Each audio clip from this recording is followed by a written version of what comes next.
So just a bit about my background. So I was born in Dublin in 1970 in Booterstown, and went to St Mary's National Boys School, bottom of Booterstown Avenue, on to Blackrock College and on to UCD, and graduated UCD in 1991. And as many of you recall, from 1991 the job market was quite poor in Dublin at the time. And so from a commerce perspective, the only firms really hiring in Dublin at the time were the accounting firms. And there were 6 of them back then. And I hated accounting in UCD, absolutely hated it. And so I said to my dad, I said, I don't want to be an accountant. And he said, you do, you just don't know it yet. So I joined Arthur Anderson under the leadership of Breffney Byrne at the time and Adrian Burke, and had a wonderful time there. I was there for 7 years. And then moved on to a company called Ingersoll Rand, based in Manchester at the time. And so as an Irishman going over to Manchester in 1997 was also a bit challenging. It was a year after the bombing of downtown Manchester, and it was a challenging time. And Manchester, I hope there's no Mancunians in the room, but Manchester itself is not particularly a great place to live. Anyway, in 2005, I got a call from a headhunter to join Revlon. And I was, again, Ingersoll Rand is a diversified industrial company selling jackhammers, steamrollers, ball bearings, skid steer loaders. And so I got a call to join Revlon, thinking lipstick. This is interesting. And the first thing that went through my head was, I actually may have a chance to meet Halle Berry and Cindy Crawford. And so I'm sitting in a business meeting in Ingersoll Rand, and I'm mulling this idea over my head, not paying attention to the subject matter of the meeting. By the way, the subject matter of the meeting was 2 engineers debating over the split differential between the rear axle and the front axle of a skid steer loader. And I said, I've done it, I'm not done. So I joined Revlon in 2005 as the head of internal audit. And I can safely say that when I joined that firm, I never expected that 4 years later I'd be the CEO of the company. And it's a combination of skill and timing, and we all know being in the right place at the right time is a huge amount to do with career success. A wonderful time there now, it's almost 8 years. It's interesting, however, being a male in a female business can be challenging. I recall early on in my time there, sticking my head into the product development room, and there was 5 or 6 women debating over shades of pink. And so I looked and I said, well, they're all pink. And they looked at me as if I had 3 heads. And I said, okay, I see I'm in for a slightly different world here. But it's interesting, I'll tell you a funny story. One of the things that's enabled me to I think, be successful at Revlon is that I fully embrace the business. I fully embrace the category. And so I immerse myself entirely in what goes on at the business. And so every Tuesday we have what we call our product development sessions, where we try new products, we introduce new products to ourselves and see what we think. And so I sit in all those sessions.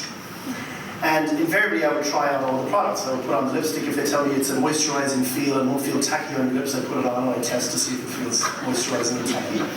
Or if they say the nail color will dry in 60 seconds, I take off my watch and I put it on and I wait for 60 seconds and I touch it, it better be dry. Anyway, one particular Tuesday I got very exuberant and I was putting on all different sorts of nail color, one hand of which was long wear nail. And so I said I wanted to leave it on for a while and see, for chips. I told you, it's difficult being a man in a woman's world, so just anyway, the other interesting thing is advertising. So Revlon advertises in all the magazines, Glamour, Cosmopolitan, etc. And so on the train ride home this particular Tuesday, I had forgotten to take the nail polish off.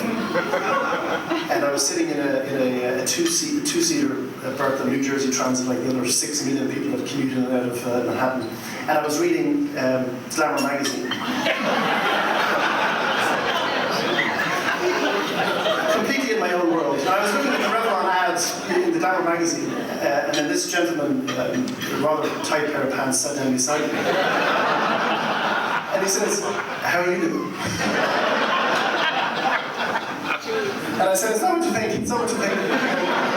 All my fingernails painted reading Cosmo or Glamour. Anyway, it's an interesting world to be in. And I'm delighted that Mary Hannafin is here today, a good friend of mine. So we're sitting beside each other at the head table. And David O'Sullivan is always very good at taking care of me at these events. He puts me beside the real important people. And of course, Mary at the time was the Minister for Tourism, Culture and Sport, I believe.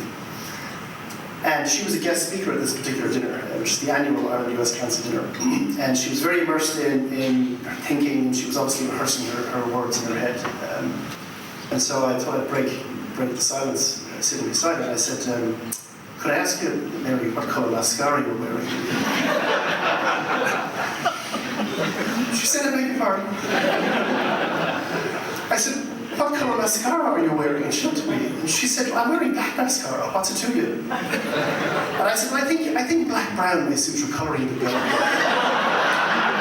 Remember that? Anyway, we became good friends after that time. Once I revealed my professional standing, she reckoned with some substance to it. Anyway, I think she wears black brown. I checked it on the way in. So she heeded my advice, which is a good thing.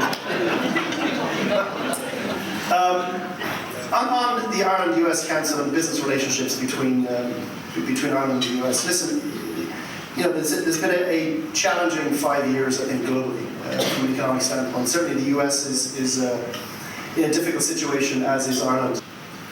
I read the United States papers. I read the New York Times, the Wall Street Journal, and every second article has conflicting data.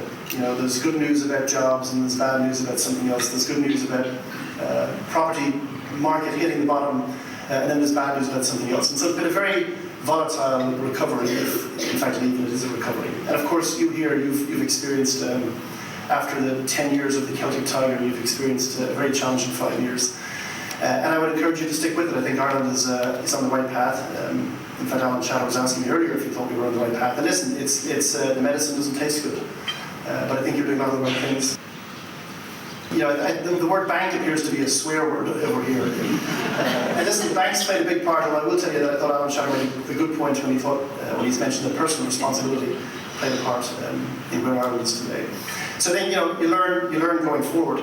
Ireland has a couple of things from a business standpoint that are very promising. First of all, you have a highly educated workforce, and you know that. And I think the emphasis on education that you have and should continue to have really sets you apart from other places that U.S. businesses may continue or may choose to invest. The secondary education system here is very strong. The tertiary education system is very strong. We need to continue to invest in areas that you can be successful. The second thing I think about Ireland as an attractive place to do business is your tax structure from a corporate standpoint. And having a 12.5% corporate tax rate is certainly very appealing. And I would cancel any move away from that. I think it may have a short-term mathematical perspective that says, well, if I simply raise my tax rate to 20%, then I'll get more tax revenue. The longer-term impact, I think, would be negative from my standpoint. I think ultimately, if you can stay the course, and in the words of Maggie Smith in her role as the Dowager Countess of Grantham on Downton Abbey, she said, don't be defeatist, dear, just tell me middle class. So all I would say to you is I've had a wonderful time on my journey, and delighted to be here with you all. Enjoy your coffee and your dessert. Thank you.